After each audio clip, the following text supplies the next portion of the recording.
2025 తెలుగు సంవత్సరాల విశ్వావసునామ సంవత్సరంలో ప్రతి ఒక్కరికి మన యొక్క ఆదాయ వ్యయాలు ఎలా ఉంటాయి, నా రాశికి ఎలా ఉంటుంది, నాకు రాజపూజ్య అవమానాలు ఎలా ఉన్నాయి, మా నక్షత్రంలో ఎన్ని రకాలైనటువంటి ఇబ్బందులు వస్తున్నాయి పోతున్నాయని చెప్పే ఒక రాజపూజ్య అవమానం ఆదాయ వ్యయాల గురించి మనం ఇప్పుడు తెలుసుకుంటాం. కొత్త సంవత్సరంలో ఆదాయ వ్యయాలు, అనుకూల ప్రతికూలతలు. మేషరాశి అశ్విని నక్షత్రం, భరణి నక్షత్రం, కృత్తిక మొదటి పాదానికి ఆదాయం 2, వ్యయం 14, రాజపూజ్యం 5, అవమానం 7. వృషభ రాశి వారికి కృత్తికా నక్షత్రం 2, 3, 4 పాదములు, రోహిణి మృగశిర నక్షత్ర సంపూర్ణం మొదటి 2 పాదాలకి ఆదాయం 11, వ్యయం 5, రాజపూజ్యం 1, అవమానం 3. మిథున రాశి మృగశిర 3, 4 పాదాలు, ఆరుద్ర పునర్వసు మొదటి 3 పాదాలకి ఆదాయం 14, వ్యయం 2, రాజపూజ్యం 4, అవమానం 3.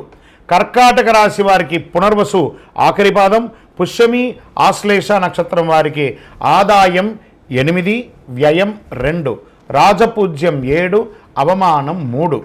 సింహరాశి వారికి మఖ పుబ్బ ఉత్తర మొదటి పాదాలకి ఉన్నవారికి ఆదాయం 11, వ్యయం 11, రాజపూజ్యం 3, అవమానం 6. కన్యారాశి వారికి ఉత్తరా నక్షత్రం 2, 3, 4 పాదములు, హస్తా నక్షత్రం చిత్తా నక్షత్రం మొదటి పాదాలకి ఆదాయం 14, వ్యయం 2, రాజపూజ్యం 6, అవమానం 6. తులారాశి వారికి చిత్తా నక్షత్రం 3, 4 పాదాలు, స్వాతి నక్షత్రం విశాఖ మొదటి 3 పాదాలకి ఆదాయం 11, వ్యయం 5, రాజపూజ్యం 2, అవమానం 2. వృశ్చిక రాశి వారికి విశాఖ 4వ పాదం, అనురాధ నక్షత్రం జ్యేష్ఠ నక్షత్రం వారికి ఆదాయం 2, వ్యయం 14, రాజపూజ్యం 5, అవమానం 2. ధనుసు రాశి వారికి మూలా నక్షత్రం పూర్వాషాఢ నక్షత్రం ఉత్తరాషాఢ మొదటి పాదానికి ఆదాయం 5, వ్యయం 5, రాజపూజ్యం 1, అవమానం 5. మకర రాశి వారికి ఉత్తరాషాఢ నక్షత్రం 2, 3, 4 పాదాలు, శ్రవణ నక్షత్రం మరియు ధనిష్ఠ నక్షత్రం మొదటి 2 పాదాలకి ఆదాయం 8, వ్యయం 14, రాజపూజ్యం 4, అవమానం 5.